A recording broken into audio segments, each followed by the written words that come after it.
reviewed leads me to conclude that appropriate processes were followed in both the appointment and the withdrawal of the former HMA Washington.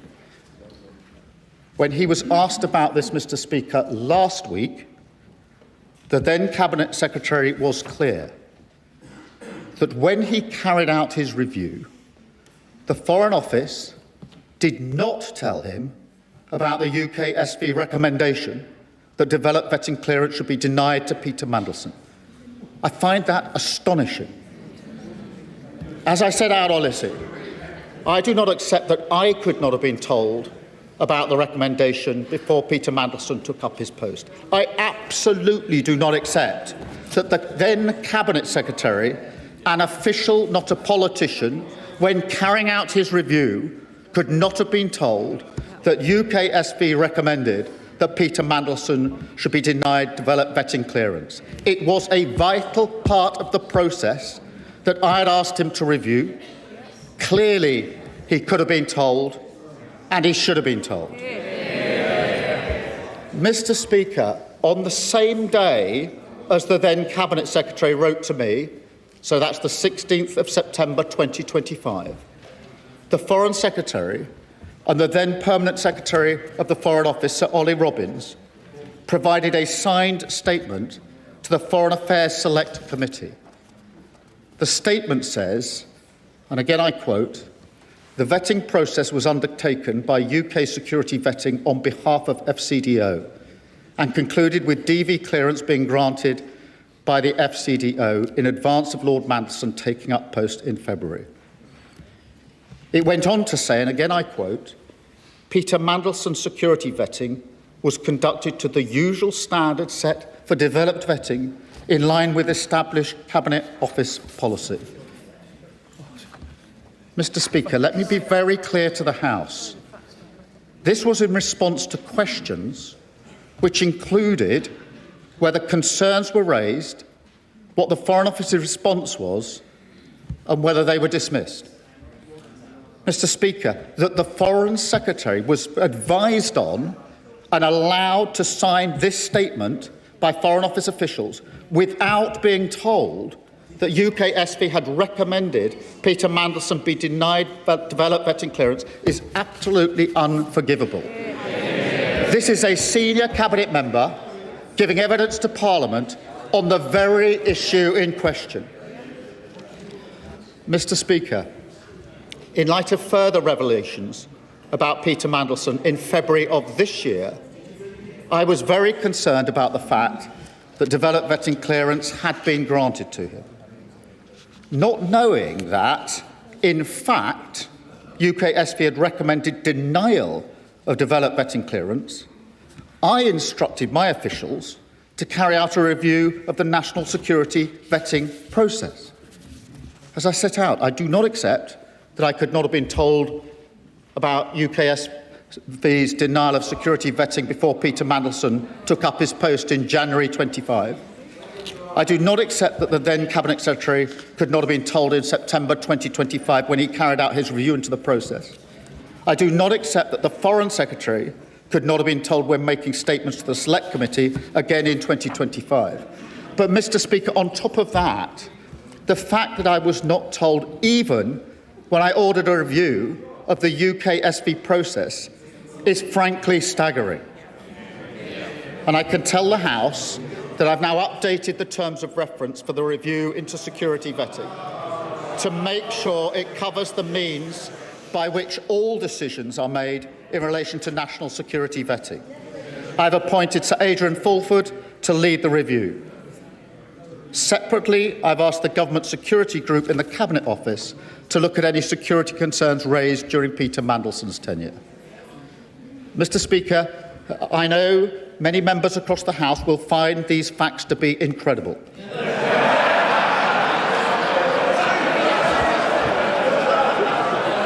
Oh my God. To that, I can only say they are right. It beggars belief that throughout the whole timeline of events, officials in the Foreign Office saw fit to withhold this information from the most senior ministers in our system in government. That is not how the vast majority of people in this country expect politics, government or accountability to work. And I do not think it's how most public servants think it should work either. I work with hundreds of civil servants, thousands even, all of whom act with the utmost integrity, dedication and pride to serve this country, including officials from the Foreign Office who, as we speak, are doing a phenomenal job representing our national interest in a dangerous world, in Ukraine, in the Middle East and all around the world. This is not about them, but yet it is surely beyond doubt that the recommendation from UKSV that Peter Mandelson should be denied development clearance was information that could and should have been shared with me on repeated occasions and therefore should have been available to this House and ultimately to the British people. And I commend this statement to the House. Timmy Bay, not Leader of the Opposition.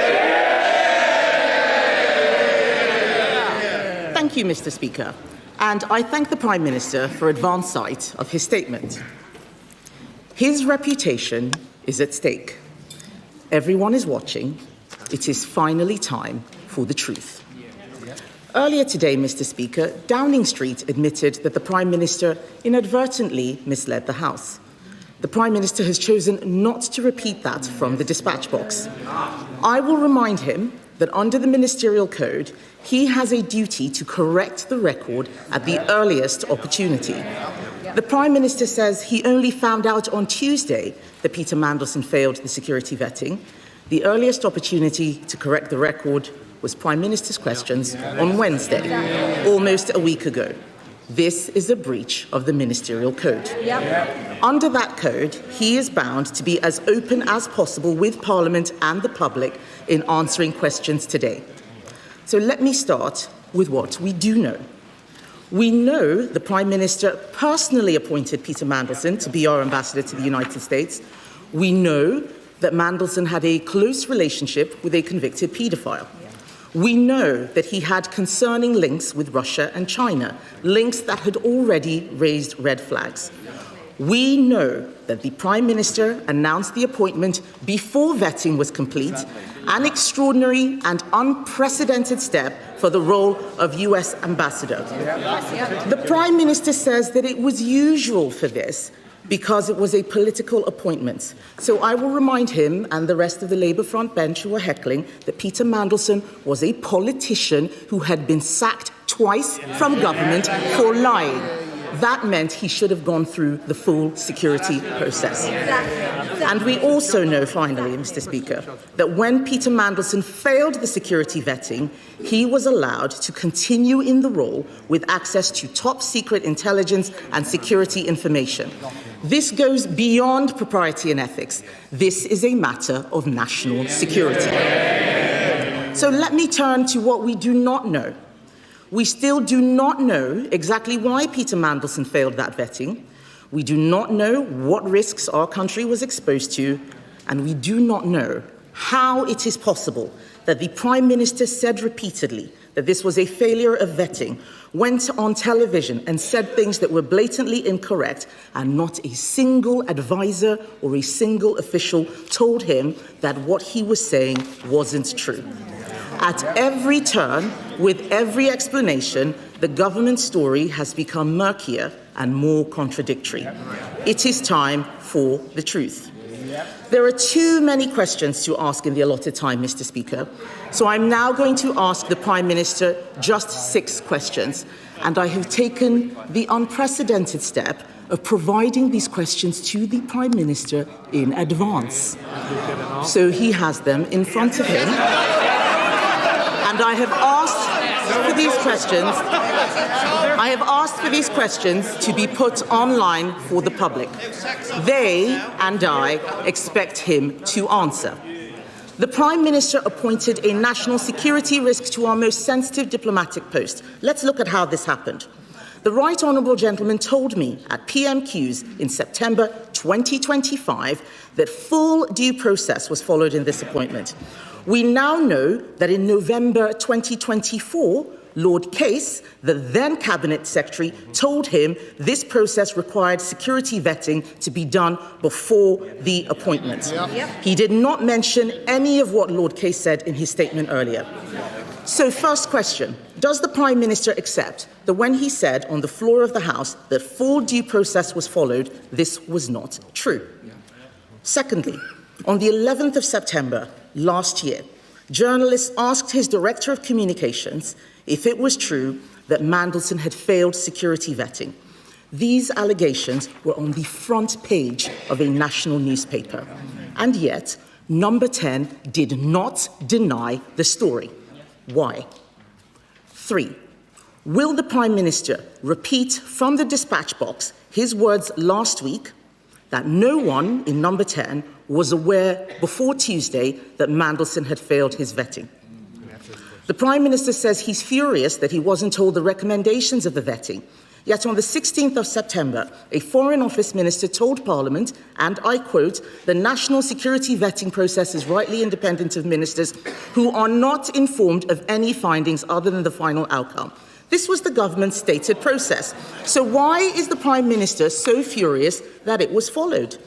On the 4th of February 2026, the Prime Minister, fifth question, Mr. Speaker, on the 4th of February 2026, the Prime Minister told me from the dispatch box that the security vetting he had received had revealed Mandelson's relationship with Epstein. How could he say that if he had not seen the security vetting? And finally, Mr. Speaker, Sistema is a Russian defense company closely linked to the Kremlin and Vladimir Putin's war machine. Was the Prime Minister aware before the appointment that Peter Mandelson had remained a director of that company long after Russia's invasion of Crimea? Mr. Speaker, everyone makes mistakes. It is how you face up to those mistakes that shows the character of a leader. Instead of taking responsibility for the decisions he made, the Prime Minister has thrown his staff and his officials under the bus. This is a man who once said, "I will carry the can for the mistakes of any organisation I lead." Instead, he has sacked his Cabinet Secretary. He has sacked his Director of Communications. He has sacked his Chief of Staff. And he has now sacked the Permanent Secretary of the Foreign Office. All of these people fired for a decision he made. The Right Honourable Gentleman's defence is that he, a former Director of Public Prosecutions, is so lacking in curiosity that he chose to ask no questions about the vetting process.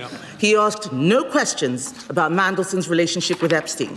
He asked no questions about the security risk Mandelson posed. Apparently, he didn't even speak to Peter Mandelson before his appointment. It doesn't appear that he asked any questions at all. Why? Because he didn't want to know. He had taken the risk. He had chosen his man. Whitehall had to follow. It is the duty of the Prime Minister to ensure he is telling the truth. Or does the Ministerial Code not apply to him? I'm only holding the Prime Minister to the same standard to which he held others. On the 26th of January 2022, the Right Honourable Gentleman said to a previous Prime Minister at this dispatch box, if he misled the House, he must resign. Does he stand by those words, or is there one rule for him and another for everyone else? Mr. Speaker, let me respond to those points. Firstly, when I found out what had happened on Tuesday evening last, I wanted to have answers to the question who made the decision to recommend to give clearance on developed vetting contrary to the advice, why that was done, and who knew about it, so I could provide the information to the House, Mr. Speaker. That is the exercise that's been conducted since Tuesday evening and today, so that I could come here today to give the full account to the House, which I've just set out. Mr. Speaker, she asked me about developed vetting security clearance after the appointment. I set out that wasn't me saying that. I read out the evidence of the former Permanent Secretary about that and the former Cabinet Secretary in relation to that. And I think the quotes that I've given to the House are clear enough in relation to that. She also asks why Peter Mandelson failed. Mr. Speaker, it's important to make a distinction between the information provided to the review and the recommendation. The information in the review must be protected and has been protected, because otherwise the integrity of the entire system would fall away. But the recommendation doesn't need to be protected and should not have been protected. Mr. Speaker, in relation to her questions, in relation to the answer about full due process, that was the information that I had, that I put before the House, and it was confirmed to be by Sir Chris Wormald, because in September I asked him to conduct a review of the process to assure me that the process was correctly carried out. He did that and wrote to me on the 16th of September, giving me his conclusions. In relation, Mr. Speaker, to reports in the media, Number 10 was repeatedly asked about the facts surrounding Peter Mandelson's clearance and was assured that the proper process was followed in that.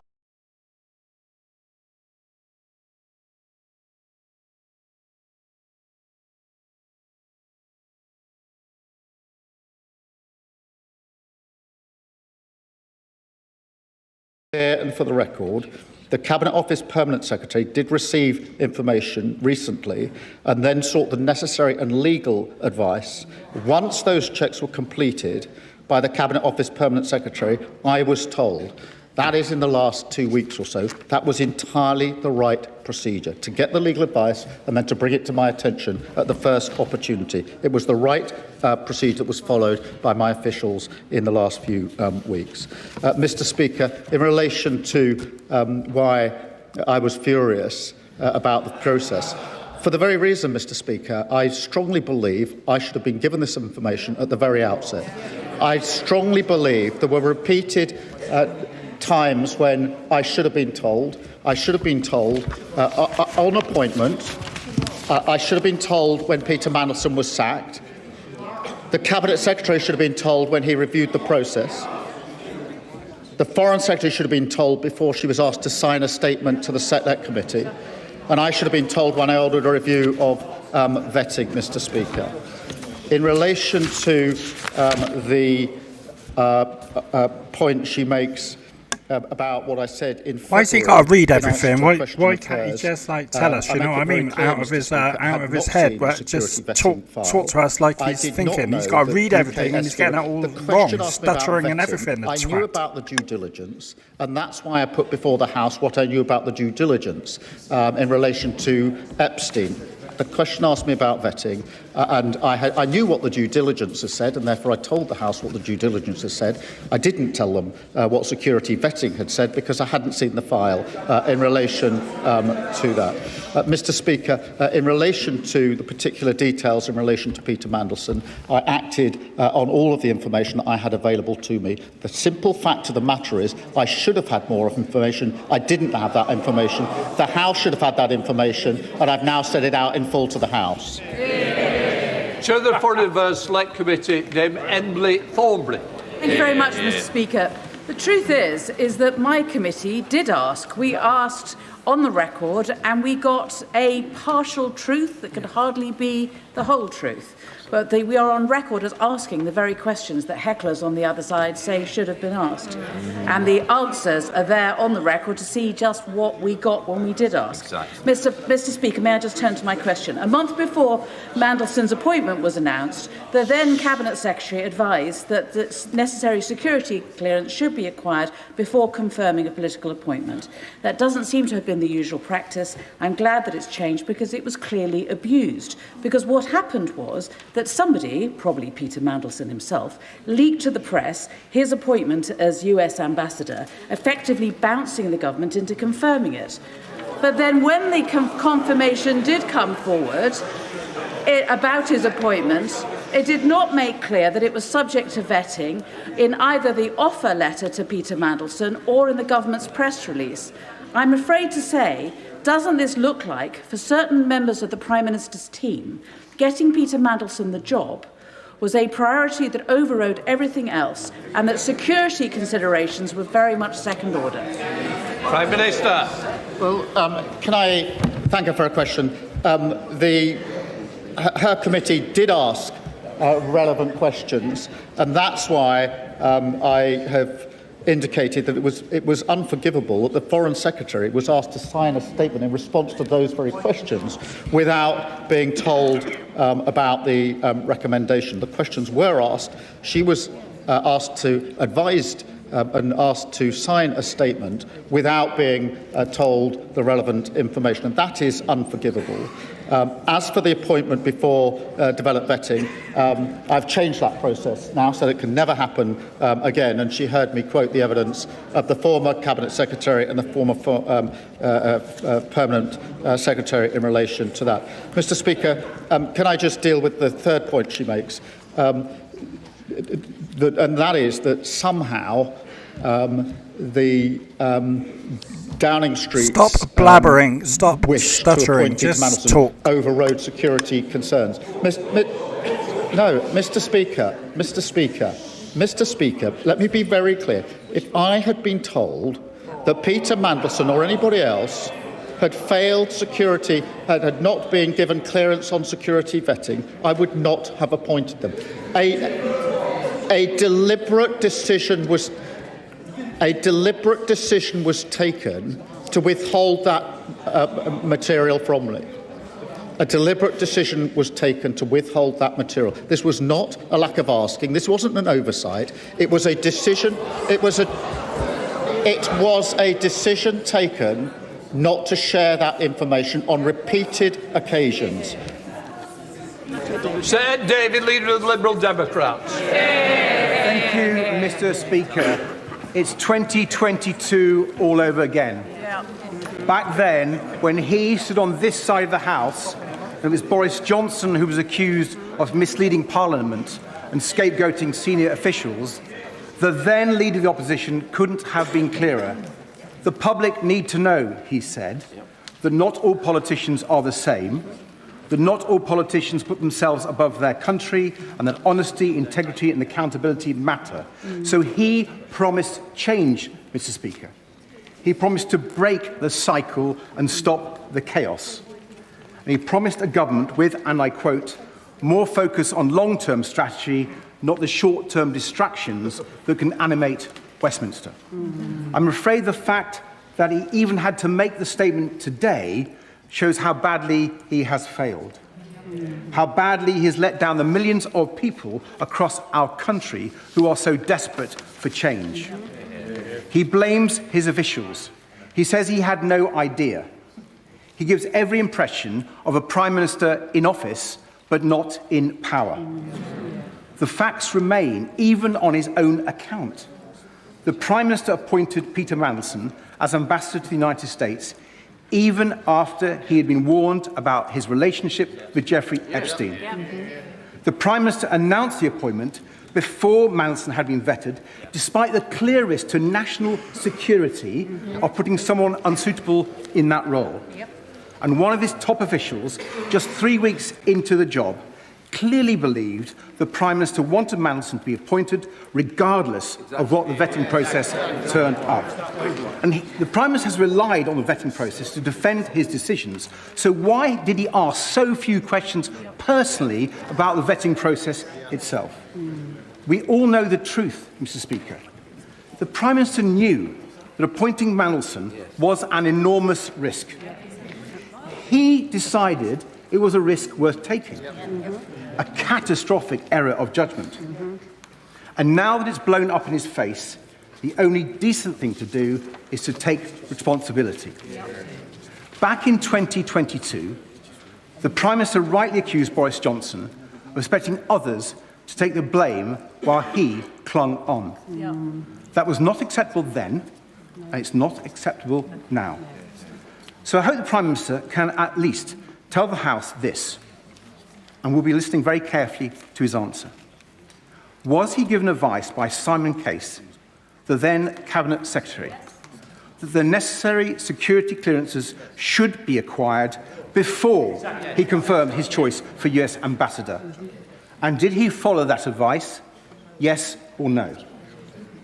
Mr. Speaker, after the years of chaos under the Conservatives, we needed a government focused on the interests of the people, the cost of living crisis, the health and care crisis, our national security.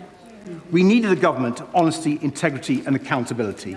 So will the Prime Minister finally accept that the only way he can help to deliver that is to resign? Prime Minister. Mr. Speaker, I set out in my statement the full facts. And in September, when the Bloomberg emails came to light, I asked the Cabinet to review the process, then Cabinet Secretary to review the process. He told me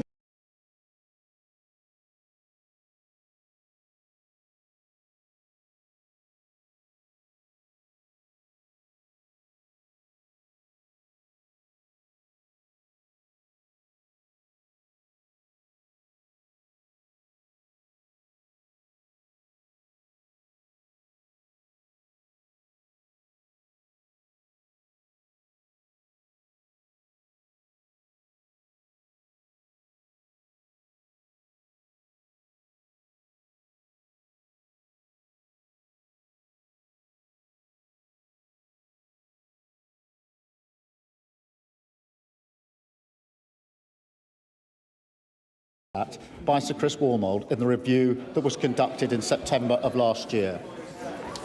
Dame Diane Abbott. Sorry, Diane Abbott.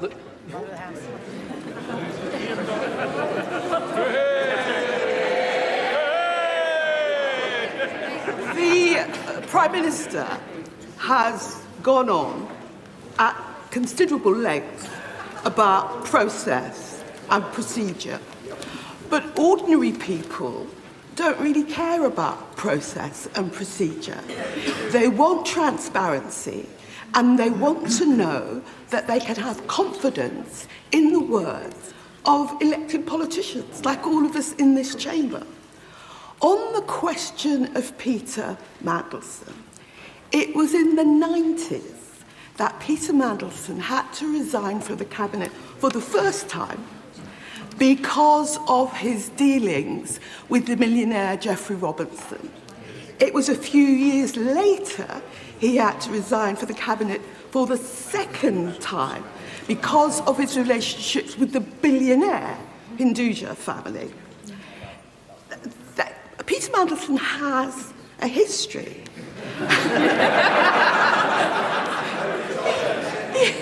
Peter Mandelson has a history. And what this House wants to know is why, knowing Peter Mandelson's history, going back now 30 years, and given what has been known, it's one thing to say, as he insists on saying, nobody told me. Nobody told me anything. Nobody told me. The question is, why didn't the Prime Minister ask?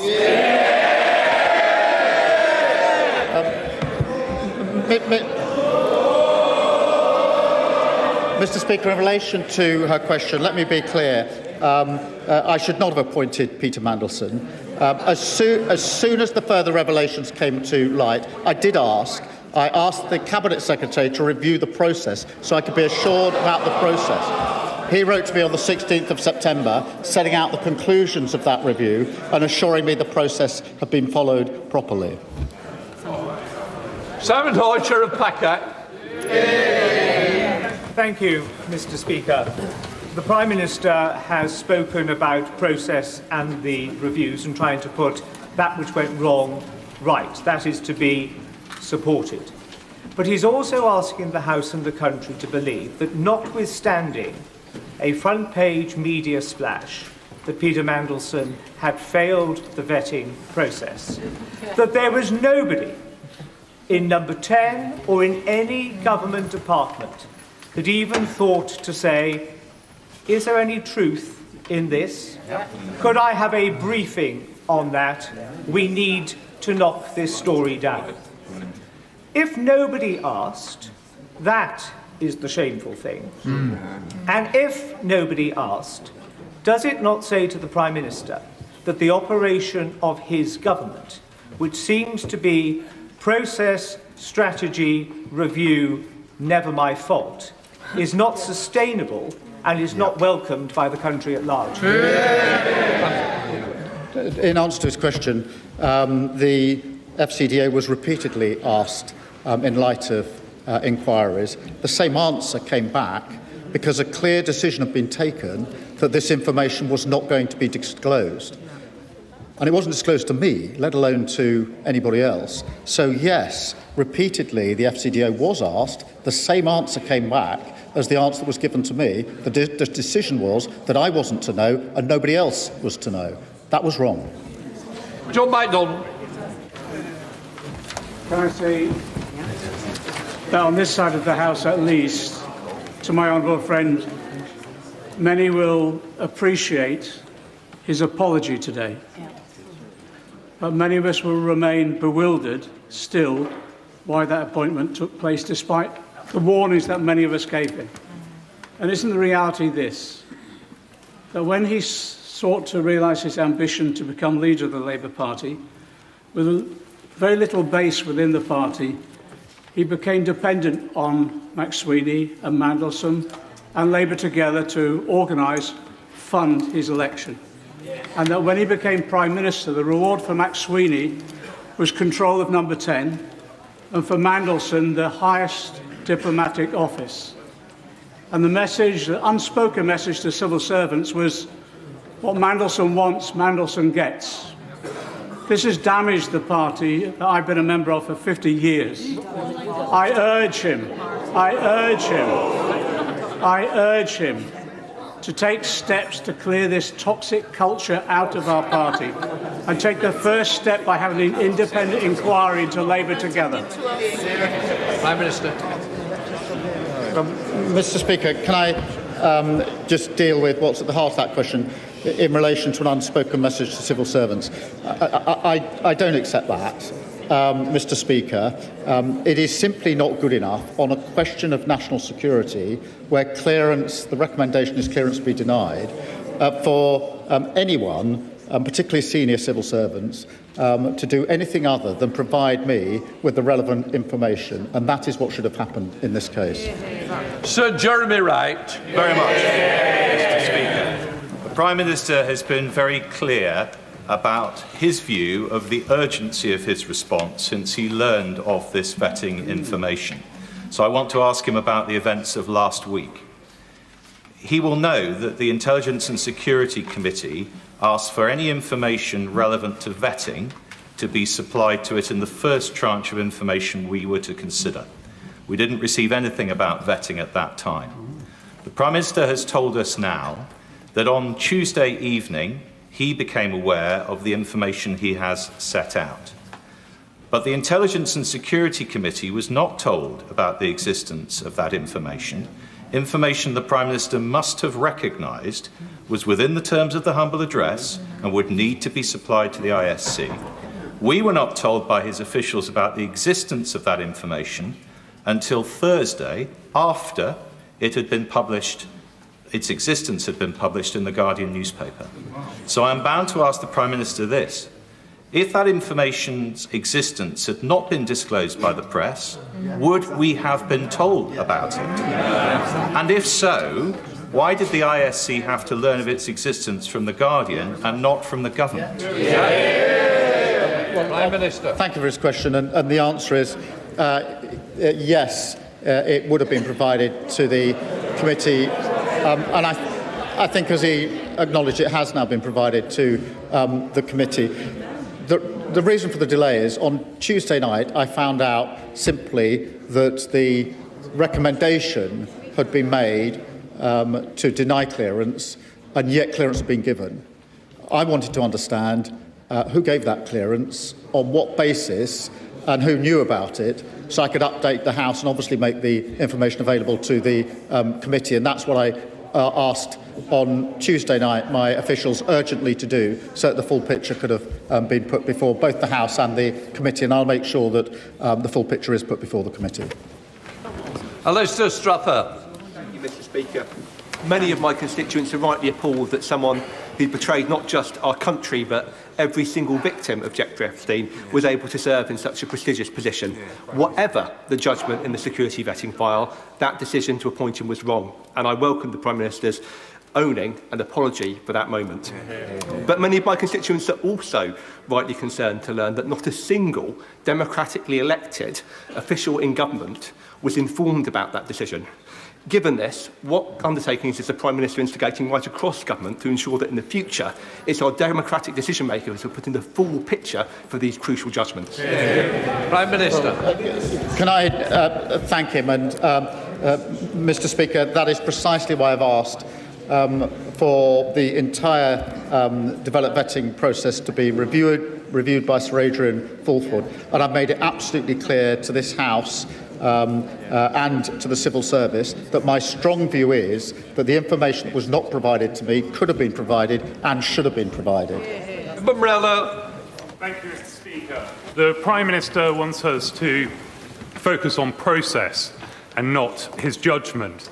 But this entire episode is the direct result of his decision to make a direct appointment to one of the most senior roles in the FCDO of somebody who was wholly inappropriate for the role. So can the Prime Minister at least confirm to the House that this was a singular error of judgment and that his number 10 operation has not proposed political appointee for any other senior role in the FCDO? Prime Minister. In relation to the decision, yes, it was my decision. It was an error of judgment, and that's why I've apologised to the victims of Epstein. I've done it again today and right to do so. In relation to the second point of his question, whether any other political appointments, I will have to just check on that and get back to him because I'm not. There are very many appointments made. There are very many appointments made to senior positions, and I will just check that for him. Mr. Speaker, the House and the public understand the importance of independent security vetting and why sensitive personal information must be protected, but they are also shocked that decisions of such significance could be taken without the knowledge of the Prime Minister. I have worked closely with the Prime Minister and know how seriously he takes national security and accountability to this House. So can the Prime Minister set out what steps he will take to remove any ambiguity so where there are serious concerns, those risks are flagged to ministers, ensuring that accountability to this House and to the country is always upheld? Prime Minister. I thank her for her question, Mr. Speaker. That is why last week the Chief Secretary removed suspended the power of the FCDO to make a recommendation or to take a decision contrary to the recommendation of UK SV. Sir David Deft. Mr. Speaker, the Prime Minister has twice rebuffed first the Leader of the Opposition, then the Leader of the Liberal Democrats, when they said that the then Cabinet Secretary's advice to the Prime Minister was to get the clearance before the announcement.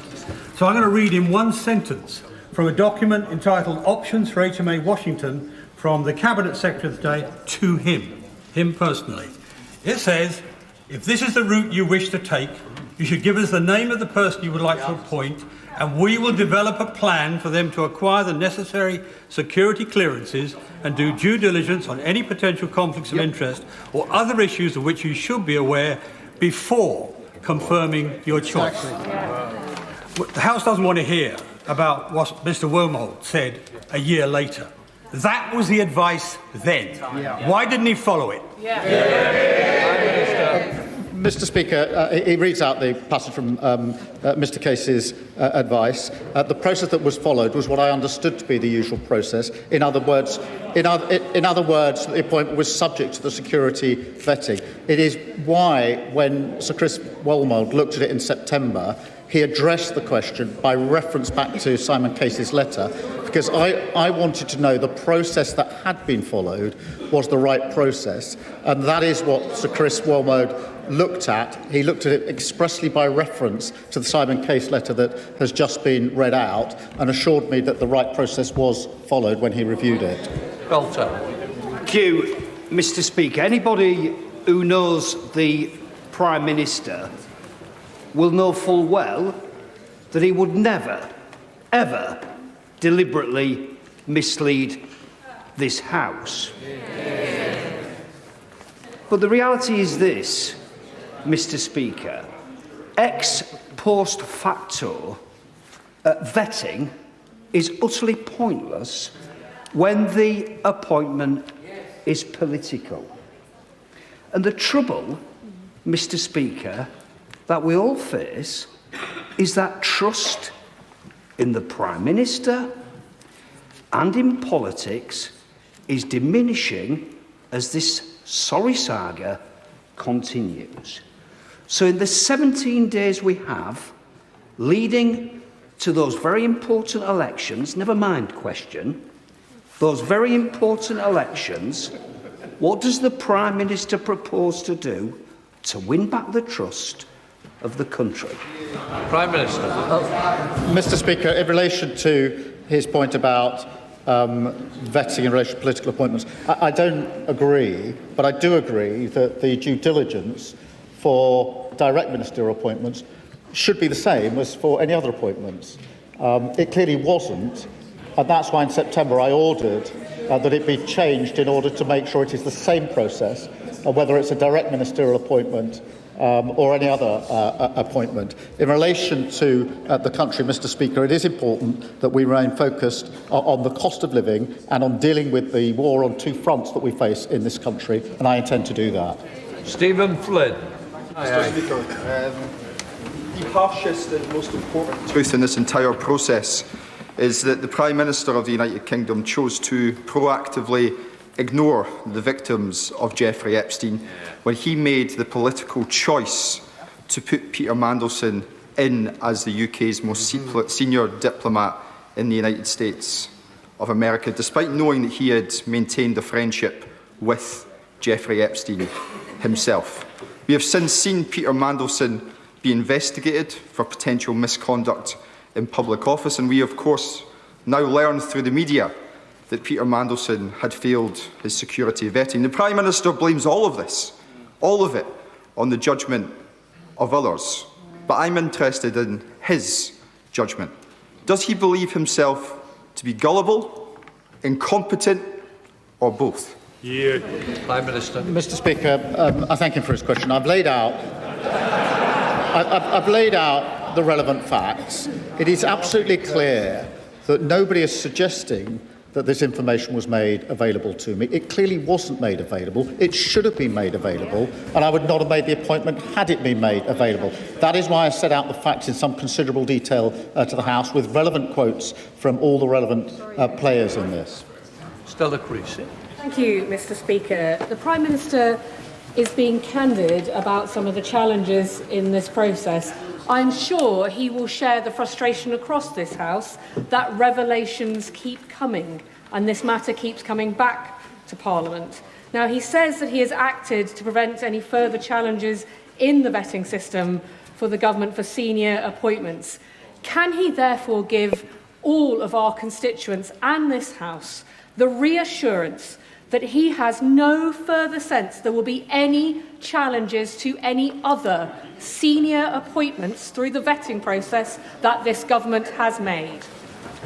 Well, Mr. Speaker, that is precisely why I've asked for a review to be carried out of the security vetting. I have no reason to believe that to be the case, but I want to be assured about the security vetting process, and that's why I've asked Sir Adrian Fulford to look at it so he can give me that further reassurance. I will then, of course, pass that on to the House.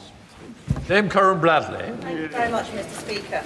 The Prime Minister has just told us that after he sacked Peter Mandelson, he changed the process so that now an appointment cannot be announced until after security vetting is passed.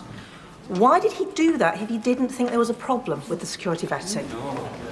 Well, Mr. Speaker, in September, it became clear to me that in relation to the due diligence that had been carried out by the Cabinet Office, Peter Mandelson had been asked questions by my staff and given answers which were not truthful. That was exposed by the Bloomberg emails. At that point, I became concerned about the entire process. I asked for the review of the process by Sir Chris Wormold, which he carried out, but I also made it immediately clear that I would change the due process so that whether it's direct ministerial appointments or any other appointments, the same process was gone through. And I also wanted to make it clear that I didn't think that it was right that appointments should be announced before security vetting was gone through in any circumstances, and therefore I changed it straight away. Rachel Blake. Thank you, Mr. Speaker. My constituents are deeply concerned about the appointment of Peter Mandelson, and they want to see complete transparency going forward. I'm really concerned to read that the civil servants in the Cabinet Office may have had this information about a month ago, and it has taken them this long to be able to be in a position where they can share the information with the democratically elected person making this appointment. What can the Prime Minister share with us today so that we don't have to face this type of issue going forward? Prime Minister. Can I address that head on? Because what happened was that the information came to the attention of senior civil servants who were in fact doing the compliance work on the humble address. When they saw the information about developed vetting, they took legal advice straight away to ask whether it was legal to disclose that to me. They got that advice, and as soon as the advice was given, they disclosed it to me straight away last Tuesday. That was the right and appropriate thing for them to do. There's no criticism of what they did. Rachel Gilmore. Thank you, Mr. Speaker. We know that last September, MI6's finding that Mandelson's compromising business interests was It's accurate. 16:30. I mentioned it myself on September the 15th in 2025. He failed his security vetting. We also know the former Cabinet Secretary advised the Prime Minister to carry out security clearance for Mandelson before his appointment. It was reported in the Times yesterday that Mandelson was given strap, very, very highest security vetting, well beyond DV, despite being failed for DV. It is likely that the Americans will have serious questions about what secrets of theirs a compromised British ambassador might have accessed. Despite all this, we also know that the PM and Number 10 were utterly determined to appoint Mandelson as ambassador to DC, come hell or high water. My question is why? Prime Minister. Can I assure her that I have ordered a review of any national security issues arising in relation to what I found out last Tuesday, and I'll obviously update the House when that review is complete. Dr. Rupa Hutt. Thank you, Mr. Speaker. And I also thank the Prime Minister for his heartfelt statement. And, if we're judging parties on actions, not words, for reviving the post of anti-corruption czar. It was vacant for 3 of his predecessors, years and years, starting with Boris Johnson's lockdown breaches. So can I ask the Prime Minister, now that we have the heavyweight Margaret Hodge in post, what plans does he have for this broader policy area? Well, I'm sure that Margaret Hodge will do a very good job in that role, as she's done in so many other roles previously. Sir Julian Lewis. Who first suggested to the Prime Minister that Mandelson should be appointed as our ambassador to the United States, or was it just his own idea? Did it never cross his mind that Mandelson was at risk of failing the vetting process? And before sacking Oliver Robbins last week, did the Prime Minister ask him why he overruled the verdict of the security vetters? And if so, what was his explanation? I did ask him, and I didn't accept his explanation. That's why I sacked him. Rachel Maskell. Thank you, Mr. Speaker. At the beginning of February, in February 2026, we learnt that Peter Mandelson had shared highly sensitive government information with Jeffrey Epstein from the former Prime Minister Gordon Brown. At that juncture, if I was in his shoes, I would have been forensic in recognising a security risk and wanting detailed answers. What's not adding up for me is why we are now in mid-April before we get this information, and why the Prime Minister didn't drill down to ensure that we had the security information, which clearly we learnt that Peter Mandelson had breached. Prime Minister. Well, Mr. Speaker, it was at that point that I did order the review of the security vetting, because I was concerned that it had failed. In fact, because of information I wasn't given, it hadn't failed. It had actually given the recommendation that clearance should be denied. the fact that when I ordered a review of UKSV, senior officials in the Foreign Office didn't at that stage, if at no other stage, bring to my attention the information they hadn't told me is astonishing, because I was ordering a review of the process, which which looked as though it had failed, when in fact it had flagged the relevant concerns. So Oliver Dalton.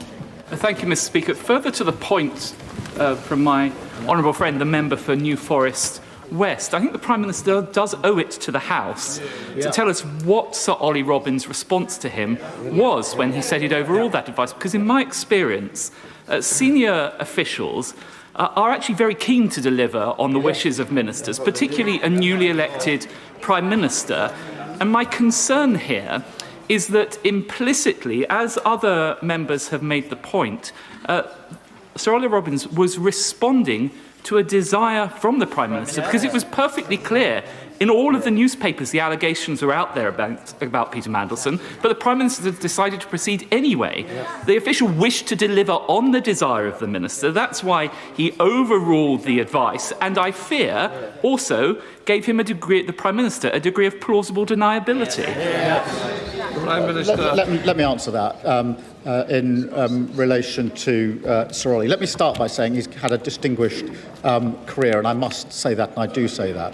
I still, notwithstanding that, he should have provided this information to me, and he could have provided it to me. He's giving evidence tomorrow, but I can say to the House that when I spoke to him on Thursday, his view to me was that he couldn't provide this information to me because he wasn't allowed to provide the information to me. I don't want to put words in his mouth, because it's very important he gives his own evidence. In relation to the question that's being asked of me, when I said why wasn't this shared with me, he did. I've been asked what questions I put to him, and I've been asked the answer, and I'm trying to give that answer. I'm trying to give it without putting words into Ollie Robbins' mouth, because I don't think that's fair of me to do so. But what he said to me was essentially that he took the view that this process did not allow him to disclose to me the recommendation of UKSV. No doubt he'll be asked further questions about that. He did. That is the reason that he gave to me. Sarah Champion. There are 61 conflicts raging around the world. I've never known international diplomatic relationships be more fractured. FCDO is pushing through 40% cuts of aid and 25% cuts of staff, all under the watch of the Permanent Under-Secretary. So can I ask the Prime Minister what risk assessment was carried out before he was removed? Prime Minister. Mr. Speaker, I was dealing with a very serious issue. I asked my team to establish urgently the facts on Tuesday night. I spoke to the former Permanent Secretary on Thursday night. As a result of the information I had and the exchanges I had, I made it clear that I no longer had confidence in him. Anderson. Thank you, Mr. Speaker. The problem the Prime Minister's got is no one believes him. The public don't believe him. The MPs on this side of the House don't believe him. His own gullible backbenchers don't believe him. So does the Prime Minister agree with me? He's been lying. Prime Minister, sorry, we don't use those words, and I'm sure the member's withdrawn it. Mr. Speaker, I have the greatest respect for you and your office, but I will not withdraw. That man couldn't lie straight in bed. No, order. Mr. Anderson, you'll have to leave. Phil Brettle. Speaker, when Sir Ollie Robbins came before the Foreign Affairs Committee on the 3rd of November last year, he was asked by my honourable friend, the member for Liverpool Walton, whether, in the context of vetting, Lord Mandelson's appointment was escalated.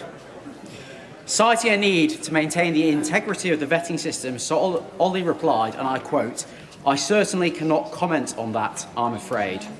Does the Prime Minister not find it perverse that when specifically asked by members of this Parliament about Mandelson's vetting, Sir Ollie declined to discuss the very topic we are now debating in this House? Prime Minister. Well, I've read that evidence, and it remains my strong view that the recommendation of UKSV could and should have been shared with me, and could have and should have been shared with the Foreign Secretary, and thus with the Select Committee, and it should have been. Andrew Mitchell. Thank you, Mr. Speaker. Further to the question raised by my right honourable friend, the member for Hartsware, Mr. Speaker, is it not pretty poor form that the Prime Minister shovels the blame for this particularly onto Ollie Robbins, a fine and experienced civil servant who was appointed 2 days after the Prime Minister's Mandelson announcement? Surely, Mr. Speaker, the buck stops at the top. Prime Minister. Can I say again, Sir Ollie Robbins has had a distinguished career, and I've worked with him over a number of years. Nonetheless, he could and should have shared this crucially relevant information with me before Peter Mandelson took up his post, and he should have done at various points after that. And it was because of that that I lost confidence in him. That doesn't mean he hasn't got a distinguished career. He does have a distinguished career. John Davey. Thank you, Mr. Speaker, and I thank the Prime Minister for his statement. I know the Prime Minister is aware that public confidence in politicians needs to drastically improve in order to retain the public's trust. With this in mind, Reform has been accepting donations from millionaires in cryptocurrency, making it difficult to trace who actually funds them. Does the Prime Minister agree that Reform relying on millionaires' dodgy cryptocurrency is a security risk? Mr. Speaker, we've taken a number of measures in relation to crypto. Relevant, don't worry, let's move on. Stephen Bartley. Thank you, Mr. Speaker. In the readout of the Prime Minister's meeting on the 15th of April on vetting, it says, and I quote, "There is no evidence that the decision to grant DV, despite the UKSV advice, had been disclosed to anyone outside FCDO and UKSV until the vetting document itself was shared with the Permanent Secretary of the Cabinet Office." Is he therefore saying that neither the Chair of the Joint Committee on Intelligence nor the National Security Advisor were aware of this security risk with our most important strategic ally until the vetting document itself was shared with Cat Little? Prime Minister. So sorry. I understand that to be the case. Obviously, no, I'm only saying that. It wasn't my decision to withhold it. I understand, if I've understood Sir Ollie's position correctly, that his argument is he can't share it, or he couldn't share it with anyone. With anyone. That's as I understand it. It certainly wasn't shared with the National Security Advisor. I don't think it was shared with anybody else. Hit the like button for me, guys. Hit the like. Thank you. As far as I know, it hasn't been until it was seen by my officials, legal advice was taken and shown to me. It wasn't shared with anybody else. Rinder Singh Joseph. Thank you, Mr. Speaker. I thank the Prime Minister for his statement and the clarity contained within that, and for his apology again. Despite the protestations of leaders of parties opposite and members opposite, and including some on these benches as well, I'm sure everybody in this House agrees that the government of the day should take advice of our intelligence and vetting services and act on it. Yes. In view of everything we have heard, and this is a fundamental question for me, how can government act on intelligence service and vetting advice if ministers never get to receive that advice? Prime Minister. Well, Mr. Speaker, in many instances, it's the recommendation of UKSV that is effectively the final decision. So, of course, it's known. In the Foreign Office, there is the additional part of the process in which the final decision is, in fact, taken by the Foreign Office officials rather than the recommendation of UKSV. That is what has now been suspended, so that in the Foreign Office as well, the recommendation of UKSV is what matters. Gavin Robinson. Thank you very much, Mr. Speaker. Mr. Speaker, the Prime Minister knows that he is the main character in an ongoing national scandal. And given all the blame apportioned in his statement, it is incredible that only one person has lost their position. But would the Prime Minister also recognise it is incredible to learn that in Northern Ireland a political appointment was made following the refusal to clear an individual for security access, that they have continued in their post, engaged on issues connected with the legacy of our troubled past with full security clearance, despite security service concerns, and they continue to this day. So if the Prime Minister is ordering a review by Sir Adrian Fulford, will he ensure it includes within its terms of reference or separately a deep dive into the appointment of Marie Anderson, the Northern Ireland Police Ombudsman? Why she was appointed, why the security information was ignored, and how this can be the case. Prime Minister. Can I thank him? And I will ensure the review covers all the relevant issues and material, and I'll take into account what he's just said. Oregon. The Prime Minister has the right to expect that his senior civil servants will always tell him the truth and the whole truth. He will recall that Mrs. Thatcher used to say of Lord Young that she liked David because he always brought her solutions and not problems, while her other ministers brought her problems. Does he believe that there is a problem within the civil service, that promotion and advancement is on the back of not giving your ministers problems, and that on this occasion the senior official at the FCDO knew that if he did tell the Prime Minister what he ought to have told the Prime Minister, he was bringing him a problem? Prime Minister. I thank him. And can I just be clear? We have thousands of civil servants acting every day with integrity and professionalism, doing the job to their very best ability. As I understand what Sir Ollie is saying, he is saying that he believed he couldn't give me this information, that he was prohibited from doing so. I disagree with him. I think he could and should have given me this information, but I don't think that that is any reason to suggest that across the civil service people act for any improper motive. Sir Bernard Jenkins. Thank you, Mr. Speaker. Can I just point out that the developed vetting process has always been highly protected, because otherwise it wouldn't work.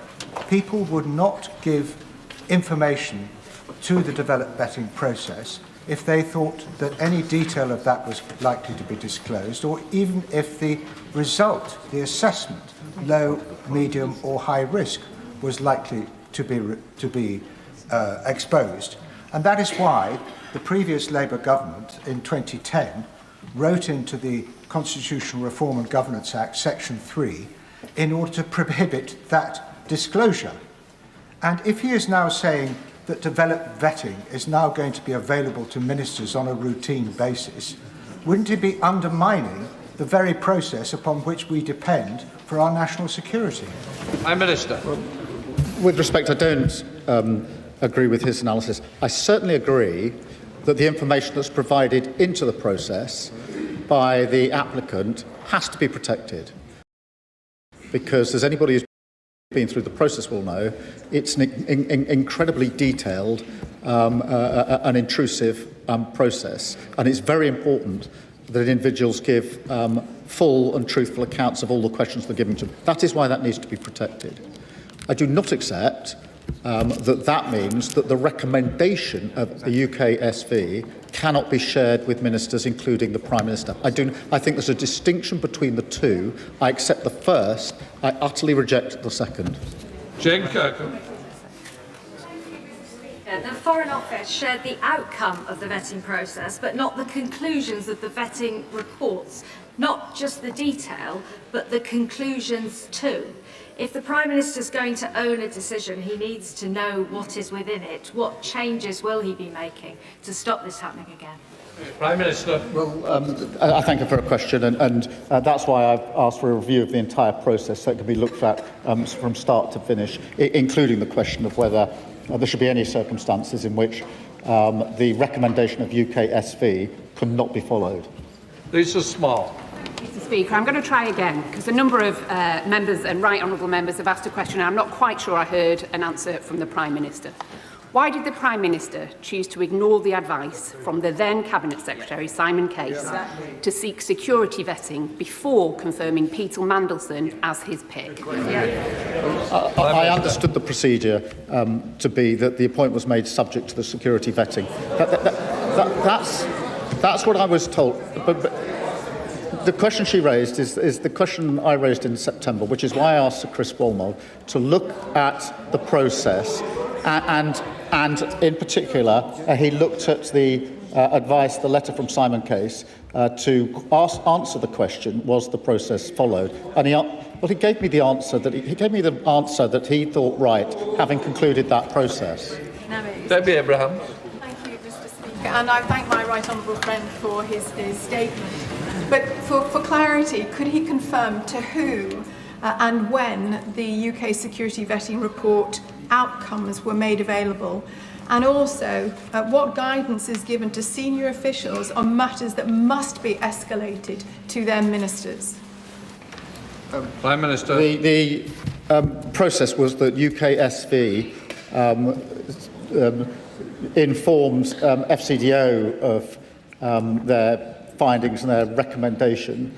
And then there's an escalation process. It's part of the process in the sense that it is the FCDO in these particular cases to make the final decision, which is what they did in this case. Sir Ian Duncan-Smith. Speaker, I want to return again to the real nub of what this is. The Prime Minister knew, as we all knew, about his representation as to who should actually be the ambassador. In this particular case, a man that had been sacked twice out of Cabinet, but more than that, in the public domain at the time were all his links clear with the Chinese companies and his meetings with Xi. Furthermore, his time in Sistema, where he stayed there after 2014 and the invasion, not just for that, but his meetings with Putin, and, of course, his relationship with Deripaska, who was negotiating on the tax levels and the tariffs on aluminium when he was the EU commissioner responsible. So with all of that going on, his announcement of this man into the ambassadorial position, why did he think that therefore he didn't know something about him? He knew he was corrupt, he was corrupting, and he was the wrong choice. Surely that's why he overturned Case's review, Case's advice to have the review before he made the decision. Exactly. Prime Minister. No, that's not the case. But the judgment call to appoint him was my judgment call, and that was an error, and I've apologised for it, particularly to the victims of Epstein.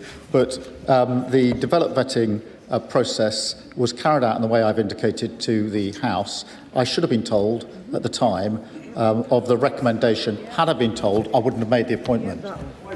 Neil Duncan-Jordan. Thank you, Mr. Speaker. Today's statement may well be about process and procedure, but surely, Prime Minister, the real issue is why, when Peter Mandelson's reputation was already known, was he ever considered for such an important role? Prime Minister. Well, Mr. Speaker, I've accepted that was my decision, and I've apologised for it. Ellie Chalmers, Dr. Ellie Chalmers. Thank you, Mr. Speaker. The Prime Minister says it's staggering and unforgivable that he wasn't told about the vetting. But what's really staggering and unforgivable is that he appointed Peter Mandelson before the vetting, that he appointed Peter Mandelson knowing about his friendship with the paedophile Jeffrey Epstein. What's unforgivable is that the Prime Minister was more concerned with pandering to Donald Trump than with standing with the victims and survivors. Now, the Prime Minister has not accepted a simple sorry from his civil servant. He thinks that's inadequate. The country thinks a simple sorry is inadequate from him. Will he take personal responsibility for his staggering and unforgivable errors of judgment and resign? Prime Minister. Mr. Speaker, I've set out to the House the facts of what happened in this particular case, and I am staggered, and I find it unbelievable I wasn't given the information I should have been given.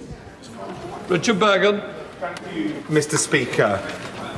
The Prime Minister made the political decision to appoint Peter Mandelson, but central to that decision, along with other policy and political position decisions would have been the Prime Minister's former Chief of Staff, Morgan McSweeney. So can the Prime Minister confirm to the House whether Morgan McSweeney passed all his security vetting, and confirm whether or not Morgan McSweeney ever handled documents for which he had anything other than the appropriate level of clearance? Prime Minister.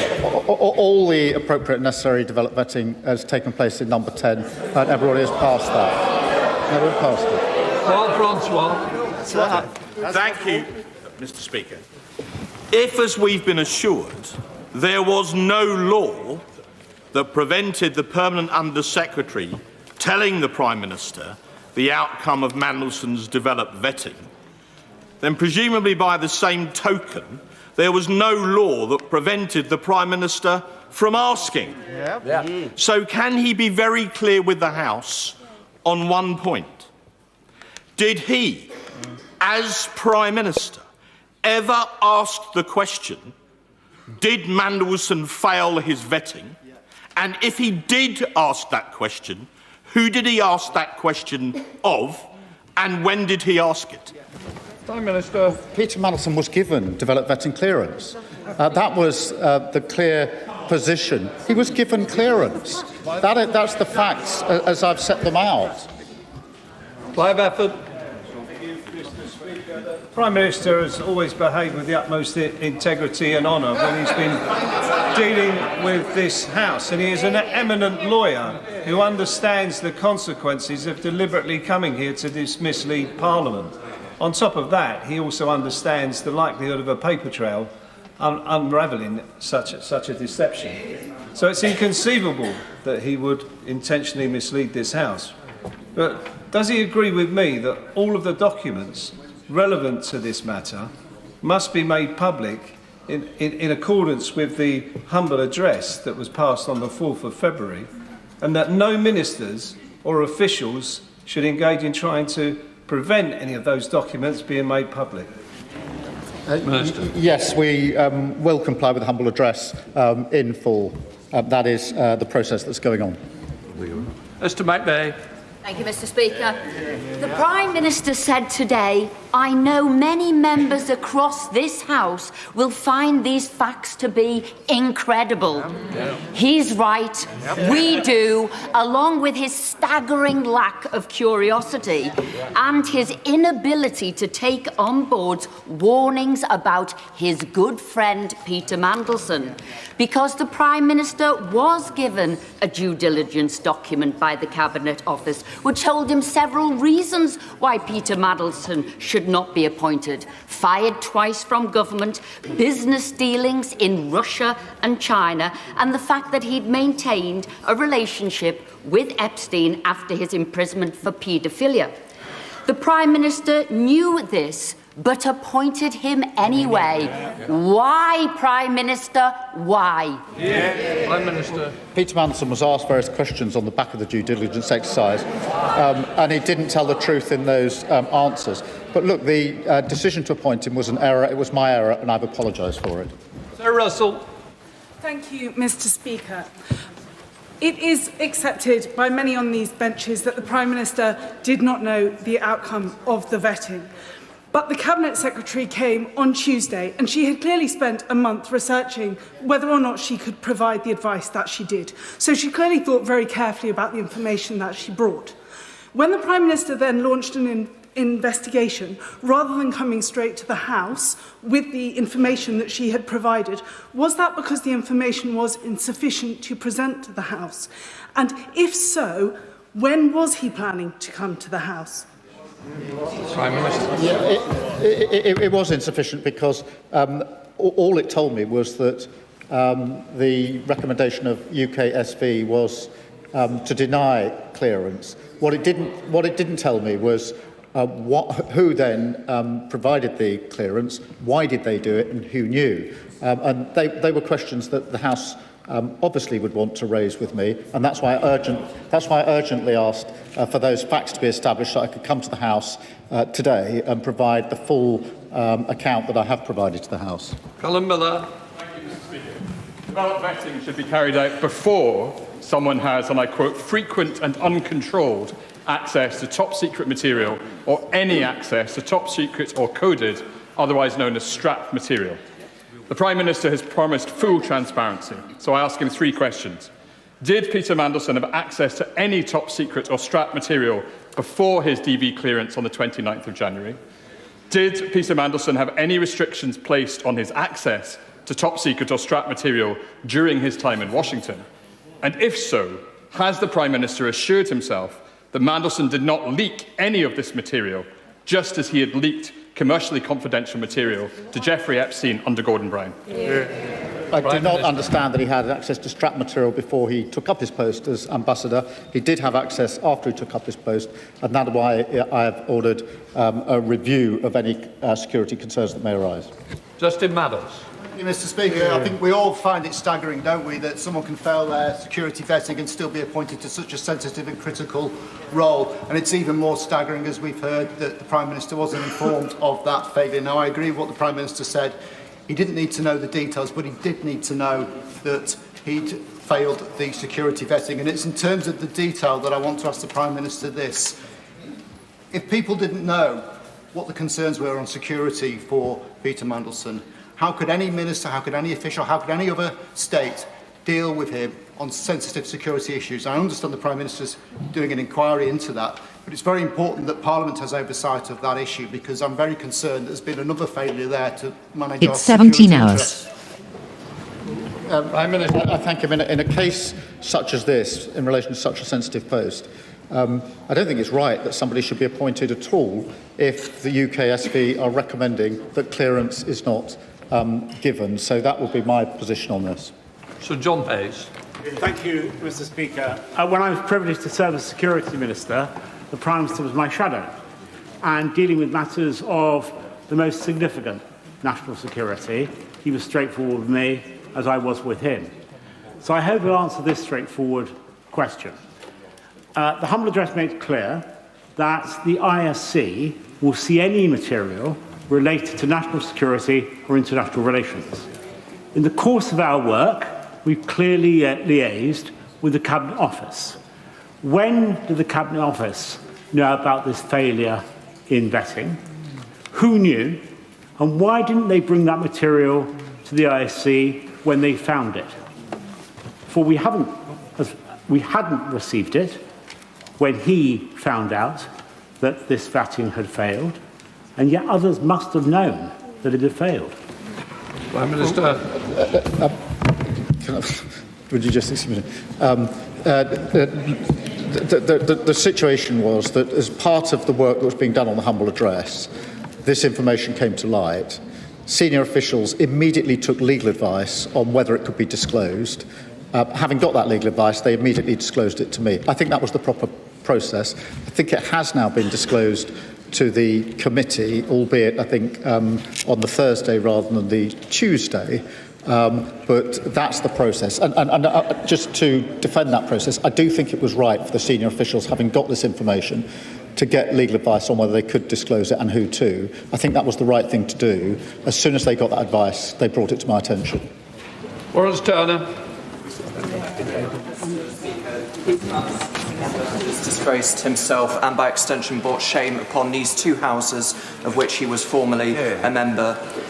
Does the Prime Minister agree that the famous Armstrong Memorandum on the conduct of a civil service was correct and holds true today when it said, "It is the duty of a civil servant to make available to the Minister all the information and experience at his or her disposal which may have a bearing on the policy decisions to which he is committed or preparing to make, and to give to the Minister honest and impartial advice without fear or favour, and whether that advice accords with the Minister's view or not."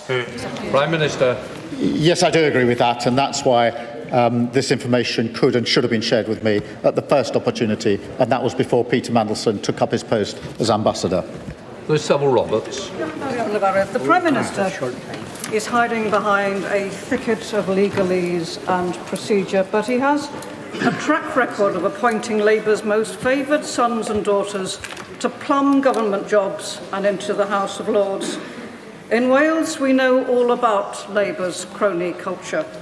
Who could forget UK Labour's favourite First Minister, Vaughan Gething, propped up by number 10 in spite of dodgy donations and now tipped for a peerage. But the timing, Mr. Speaker. How will he explain to his party his role in bringing down Labour's century of dominance in Wales in the forthcoming elections? Prime Minister. Well, Mr. Speaker, I'm addressing the question today about the process in relation to Peter Mandelson. I've set that out in some detail to the House and answered a number of questions. Afsana Begum. In December 2024, the Prime Minister said in announcing Peter Mandelson as US Ambassador that he had unrivalled experience. This was despite the gravity of what was known about his record and available publicly. Is it not the case that Peter Mandelson's political appointment, which was personally decided by the Prime Minister and announced in public before the security vetting was completed, needed to progress and had to happen? However, it happened because of Mandelson's role in the Prime Minister's own leadership campaign and because it served the interests of one particular faction in the Labour Party. Prime Minister. You hear me now? Mr. Speaker, I don't accept that is a reason for withholding from me the information about security clearance. John Whittingdale. Thank you, Mr. Speaker. The result of the Prime Minister's terrible failure of judgment is that for over a year this country's interests were represented in the United States by someone that our own security services deemed to be a security risk.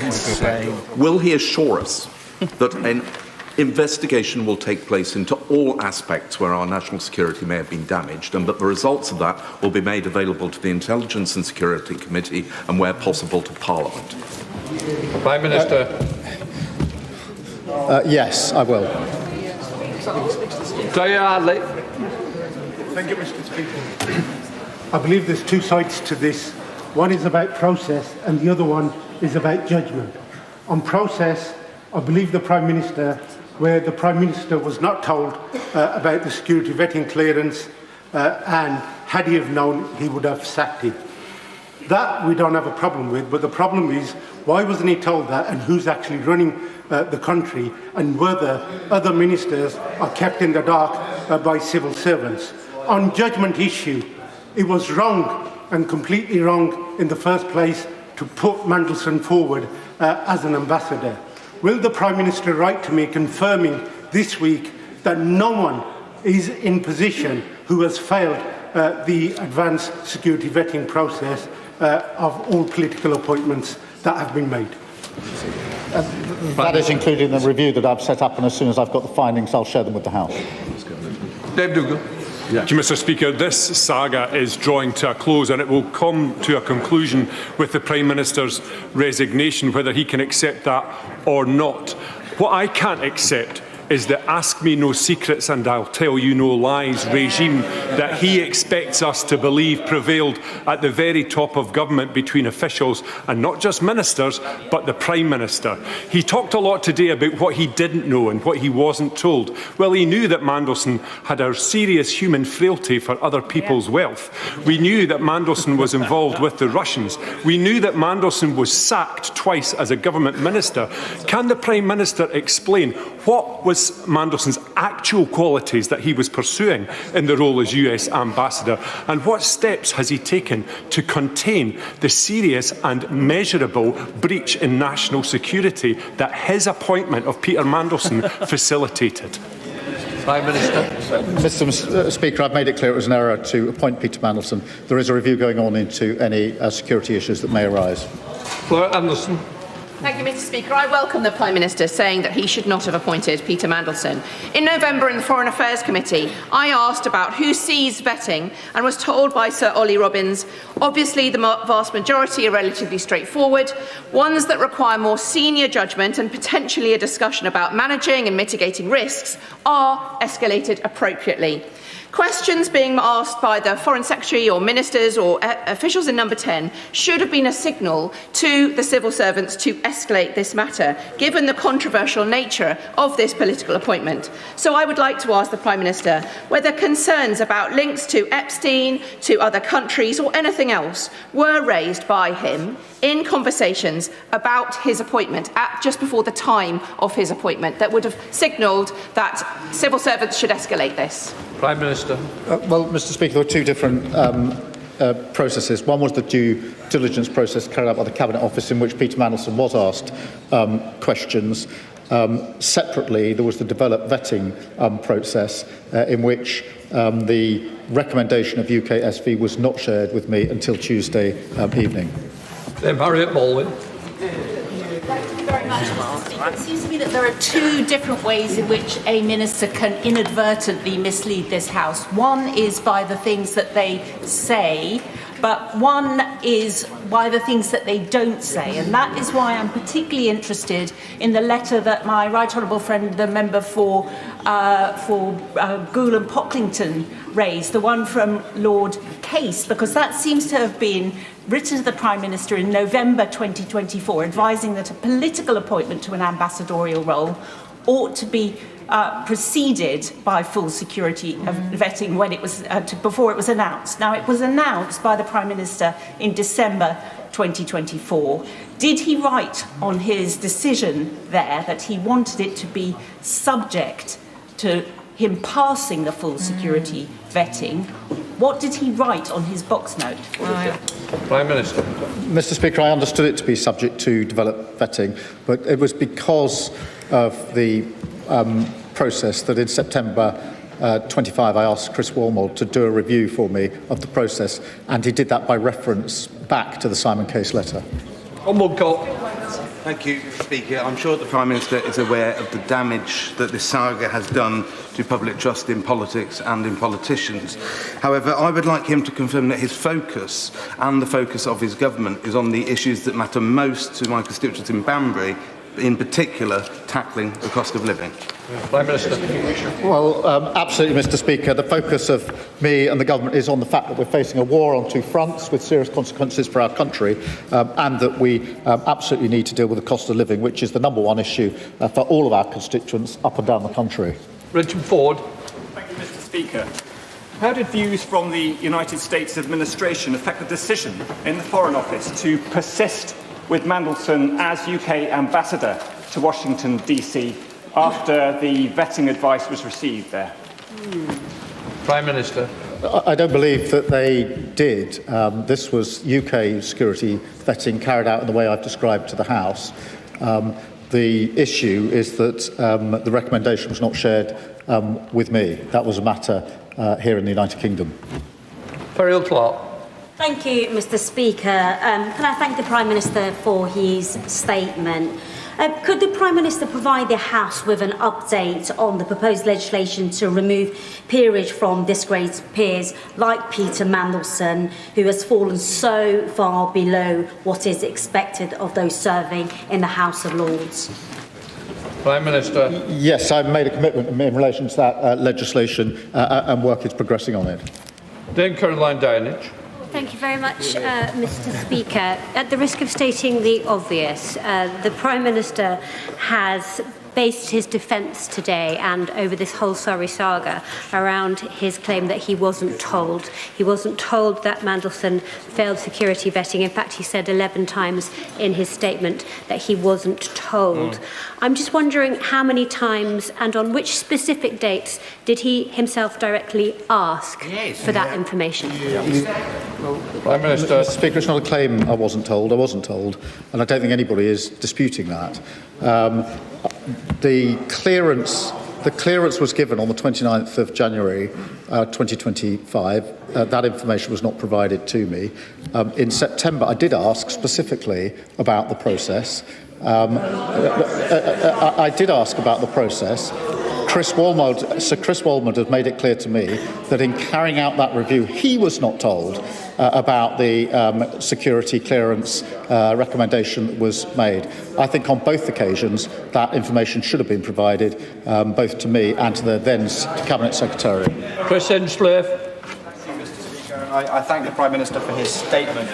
In answer to my honourable friend earlier in this statement, the Prime Minister said that he delayed coming to this House so that he could answer, amongst other questions, why UK SV was overruled. It seems wholly incredible that this decision was made on a personal whim by a senior civil servant, and is it not that it was made because of a political pressure from Number 10 to advance a man who a particular faction in the Labour Party has looked to for moral and spiritual leadership for years? So can the Prime Minister explicitly now confirm his understanding of why the decision to overrule UK SV was made? Well, Prime Minister. Mr. Speaker, I don't accept that the view of anyone about Peter Mandelson provides an explanation for not providing me with the information that he had. The recommendation was not to grant him security clearance. We're talking about a very serious issue on a very sensitive case. I clearly should have been given that information, whatever the pressures that are always there in government every day. Robert Jedman. The Prime Minister's aides briefed that he's furious, angry Starmer. But why is it that he only ever seems to get angry when he's trying to save his own skin? Yes. Is he not angry about the 600 men who crossed the English Channel on small boats on Saturday? Is he not angry about the people who are queuing up for fuel at the forecourts and can't afford the Chancellor's taxes? Isn't the truth that his government is now so paralysed that its only agenda is cleaning up the mess left by the paedophile pal, Peter Mandelson? I think any minister of any government that hadn't been provided with this relevant information would rightly be frustrated and angry. Emily Darlington. Thank you, Mr. Speaker. I wanted to take a moment during the statement to focus on the young women who were exploited, abused, raped by Jeffrey Epstein and his friends. Years of being trafficked for rape, no one to turn to, and years of people not believing them. Mm-hmm. The idea that Mandelson would call Epstein's conviction wrongful is disgusting. Mm-hmm. And I cannot imagine how it felt for the survivors to hear that. The PM was right to sack him, so can I ask the Prime Minister to take the opportunity again to say to those young women that this House believes them and this government stands by them, and is he confident that no person with financial or personal links with sex traffickers would receive DV in the future? Can I thank her? And she's right to focus on the victims in this, and that's why I started this statement by making it clear that this was a judgment error on my part, and the apology I have made is to the victims, because I know the impact that this will have had on them, who have already suffered so very much. Katie Lamb. My right honourable friend, the Leader of the Opposition, asked this question, but I don't believe received a response. Was the Prime Minister aware that Peter Mandelson was a director of Systema before he was appointed? Prime Minister. Mr. Speaker, I acted on the information that was provided to me in the due diligence process. The information that was dealt with in the security vetting process has not been made available to me, nor can that detail be made available to me. It's the recommendation that should have been made available to me. Rutherford Brash. Mr. Speaker, one of the things that I find most difficult to understand in this process is that when this scandal erupted in September of last year, and before the Prime Minister came to this place and elsewhere to make statements about it, statements that he must have known would have involved talking about the vetting, why he simply didn't order officials to share the vetting with him. Why didn't he, and does he regret not doing it? Well, I did ask Sir Chris Wormald to carry out a review. I worked on the basis that all the relevant information would be shared with him. It was only last week that I found out from Sir Chris that he himself had not been provided with the information that he should have been provided for when he was carrying out the review on my behalf. Sir Corbyn. Thank you, Mr. Speaker. Can I take the Prime Minister back to the question asked by the member for Hackney North and Stoke Newington some while ago, when she asked a quite simple question: why the Prime Minister didn't ask any questions whatsoever about the nature of the security clearing that Mandelson had achieved, or why there was any doubt about him? Or was he so obsessed with his determination to appoint this tainted figure to be the ambassador to Washington, he just wanted to ignore the rest and the officials just went along with it? Why didn't he ask the simple, straight question? Mr. Speaker, Peter Mandelson was given security clearance, and that was clear to everyone, including myself. What I didn't he was given clearance. He was cleared. He wouldn't have started the role if he hadn't been given clearance. As soon as it came to my attention last week that that was against the recommendation of UK SV, I did ask for the information I've now put before the House. Linda Ward. Thank you, Mr. Speaker. We all agree that Peter Mandelson should never have been appointed, and the Prime Minister has said this clearly and consistently and taken responsibility, including by apologising. That is the right thing to do. Can the Prime Minister give further assurance that the Government will continue to comply with the humble address in full? Yes, I can give that assurance. We will. We got that to ask you, Mr. Speaker. The Prime Minister said various things over the course of the last few weeks and months, which have now turned out not to be true around the vetting process of Peter Mandelson. Does the Prime Minister accept he inadvertently misled the House of Commons? Yeah. Prime Minister. No, I did not mislead the House of Commons. I accept that information that I should have had, and information that the House should have had, should have been before the House. But I did not mislead the House, and that's why I've set out the account in full. Anybody else? Jacob Collier. Thank you, Mr. Speaker. The Bloomberg files, which caused the Prime Minister to sack Peter Mandelson, revealed that Mandelson had been leaking confidential government information to a convicted paedophile during Gordon Brown's government. In his role as ambassador to Washington, there will have been access to highly sensitive and top-secret documents. So, knowing that this was his previous behaviour, is there any investigation by the government or security services into potential leaks during Mandelson's tenure as ambassador? That's why I've asked for a review to be carried out in relation to the material that could have caused any issues in relation to national security. Luke Taylor. Thank you, Mr. Speaker. On the 12th of September, it was revealed in the Independent newspaper that Mandelson did not pass vetting by MI6 and therefore by UKSB. On the 16th of September, in this chamber, my honourable friend, the member for Tiverton and Minehead, made the same claim in the presence of the Minister, the Right Honourable Member for Cardiff South and Penarth. On hearing this information, did the Minister or the Prime Minister feel the need to ask if the specific claim there was true? And in the response that was given, that DV clearance was granted by the FCDO, as a KC, how did he not see the clear difference between the question that was asked and the answer that was given? And does he not agree with me that, in his own words, his explanation beggars belief? Prime Minister. Mr. Speaker, at various points, questions were asked and questions were therefore put to FCDO. The answer back was the same because they took the view that was not information they could share with anyone, including myself. Dr. Ellison-Gar. Thank you, Mr. Speaker. Early today, NBC released an interview with hospice worker Rachel Benavides, who was 22 years old when she became one of the victims of Jeffrey Epstein's abuse. For 27 years, she has been waiting for the crimes committed against her to be recognised. And as she told NBC, and I quote, "Until we are heard, until survivors are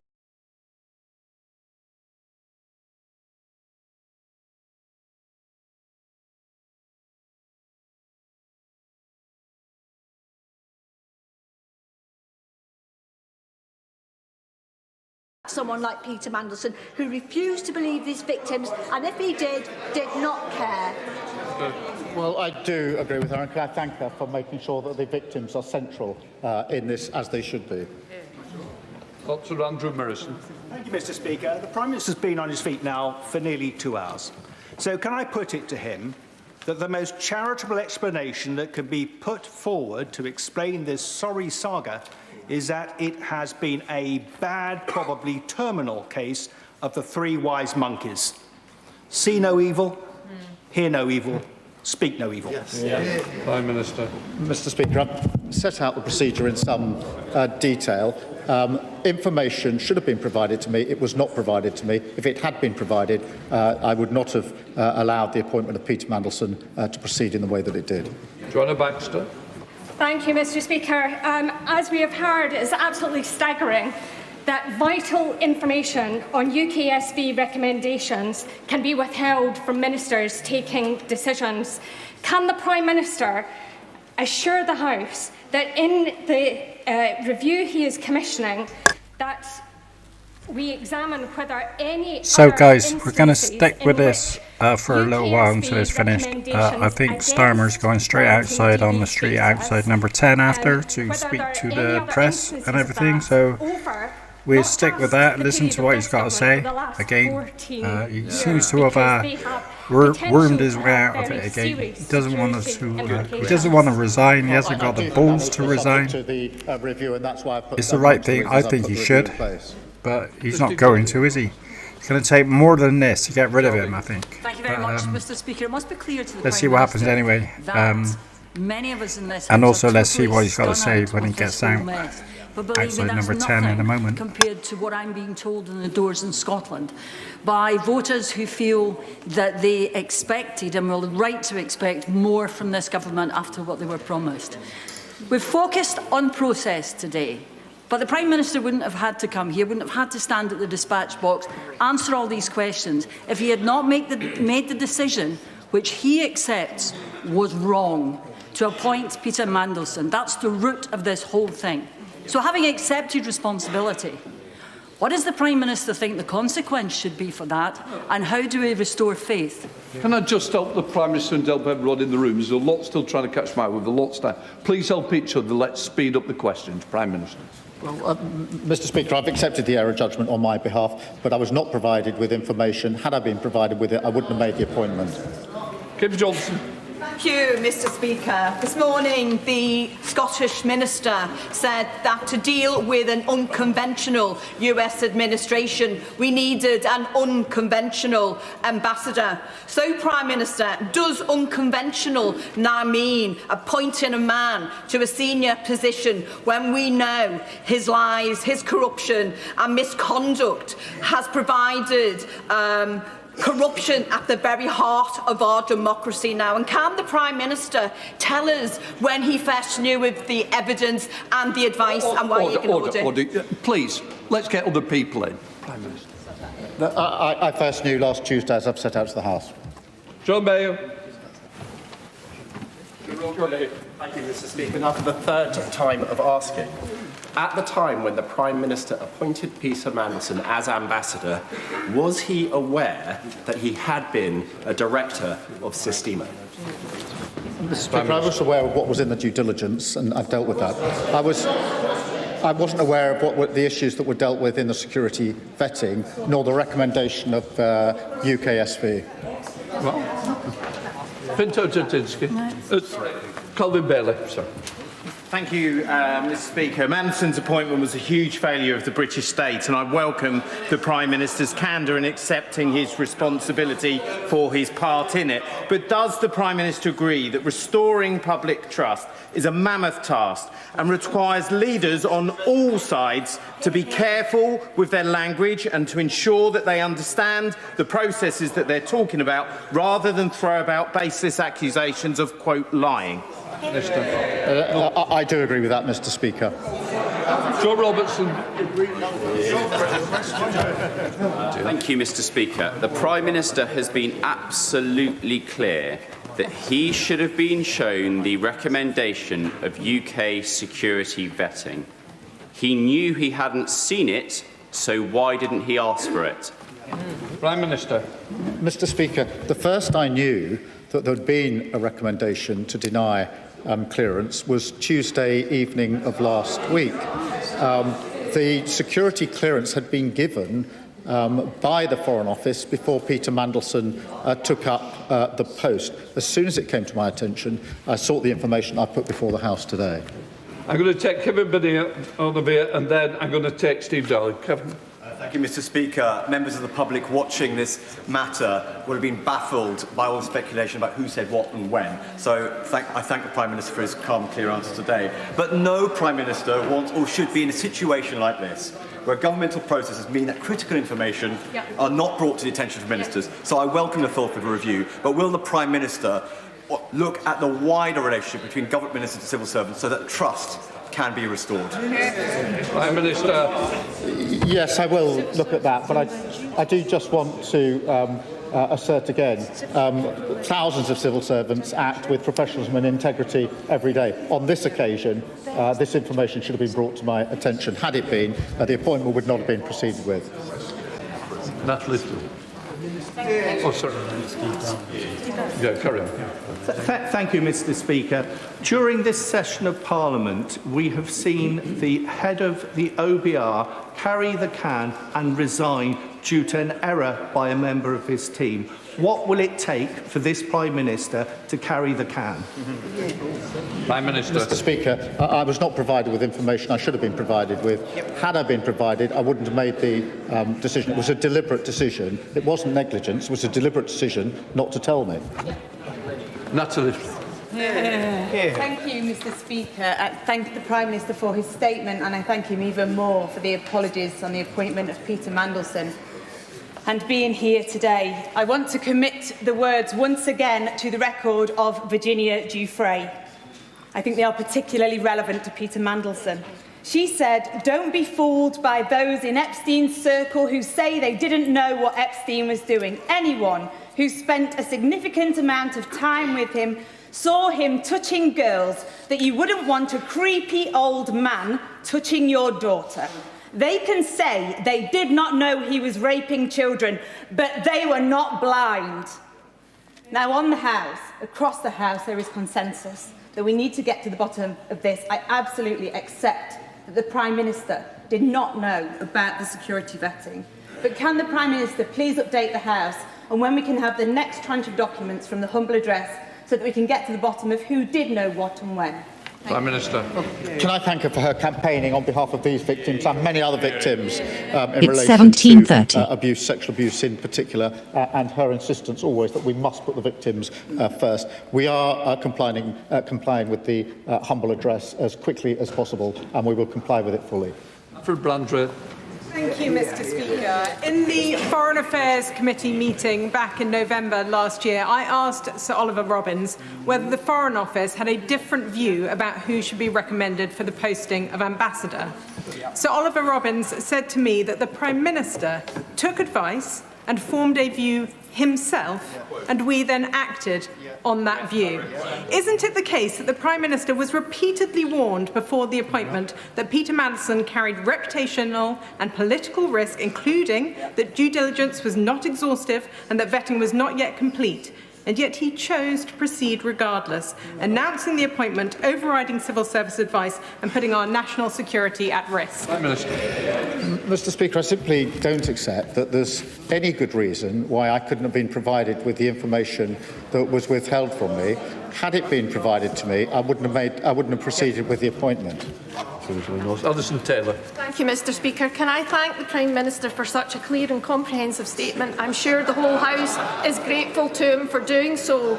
Listening to the party opposite, the old adage about throwing stones in glass houses comes to mind. I don't think there are enough glass houses in Scotland to replace the ones that they are breaking today. However, Mr. Speaker, having set the record straight, does the Prime Minister agree with me that it is now the time to return to the important business of government in preserving the country's peace and security? Prime Minister. Yes, I do agree that the absolute focus needs to be on the fact that we're facing a war on two fronts and a cost of living crisis which this government is gripping. Sammy Wilson.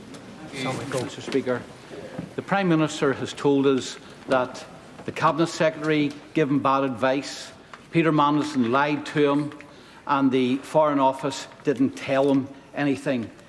He's really in danger of being known as the mushroom Prime Minister, kept in the dark and fed. I don't know if I'm allowed to say it, Mr. Speaker. I'll not say it. But is the question not that he wished to remain in the dark? He knew in September there was a security vetting, and yet he never asked about it until April of this year. Surely that's an indication that he was quite happy to be kept in the dark because he'd made his mind up anyway. Prime Minister. No, Mr. Speaker. What I did was ask for the process to be reviewed. and Sir Chris Warmald carried out that review. What transpired last week is that information was withheld from him in the review. So I asked for the review. I did ask the questions. He gave me his conclusions. What neither he knew nor I knew was that he too was not told the relevant material in the course of that review. Whereas, Mr. Speaker, and I welcome... There we are, the Prime Minister on his feet for 2 hours or so far, nearing its end there. Keir Starmer addressing MPs about Peter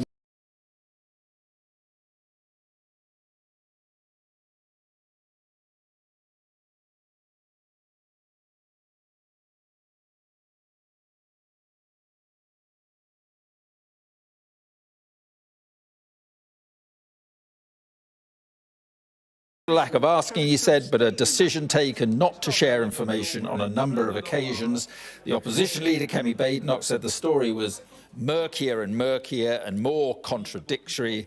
And Diane Abbott, former Labour, now Independent, said, it's not enough to say nobody told me, nobody told me. The question is, why didn't the Prime Minister guys, just ask? waiting now for him to get outside. Point, I'll get back to you with it afternoon was the Reform MP Lee Anderson was kicked out after refusing to withdraw an accusation that the Prime Minister had. We carry on in a moment. Let's bring in our political editor, Beth Rigby. Good afternoon or evening, Beth. I mean, very difficult time for Keir Starmer. Has he done enough?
Yeah, so guys, there we have it. That's let's get his glasses off.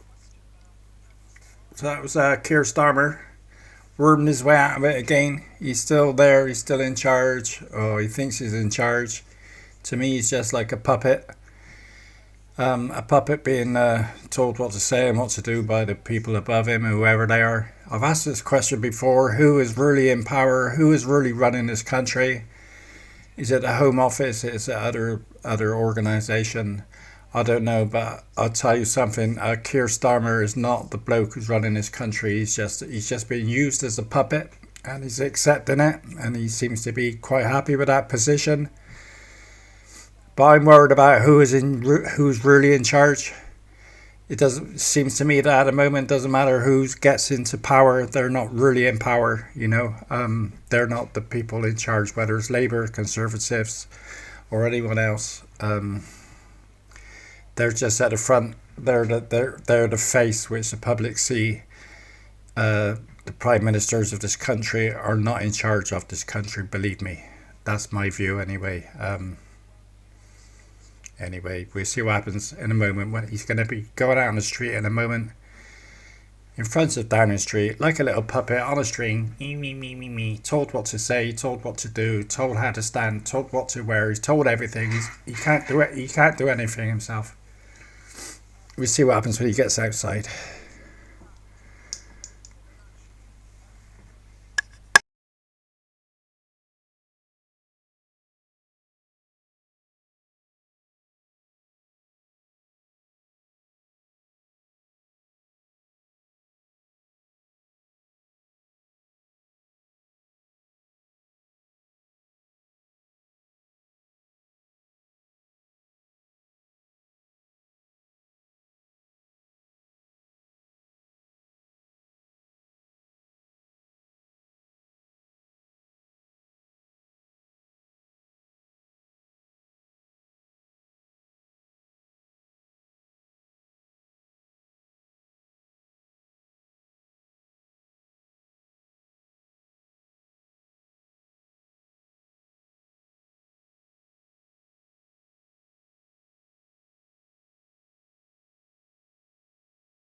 or the security vetting done before the appointment was announced. He was saying in the Commons that that was normal practice. Simon Case, the Cabinet Secretary.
Yes, guys, so we are currently waiting for the Prime Minister, Keir Starmer, to walk outside number 10 onto the street and talk to the... guys, so we are currently waiting for...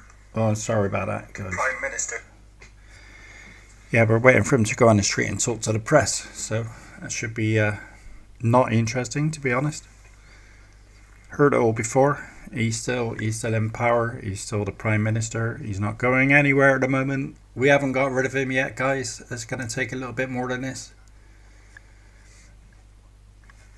But he's going to be on the street shortly, so we'll wait for that and see what he's got to say.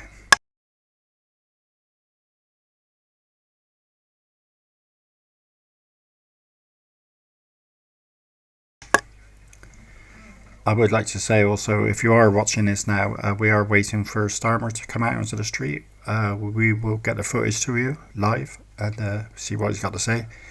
At the same time, if you are here now watching, please hit the like button for me. Helps to get the stream out to more people, helps with the YouTube algorithm and all that jazz. And I do appreciate you being here. Thanks for watching. Keep with it for a little while longer until he gets out onto the street, okay, and starts talking to the press.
So the chat is open, guys. The chat is still open for you to communicate with each other until he gets out in front of Downing Street to give his press conference.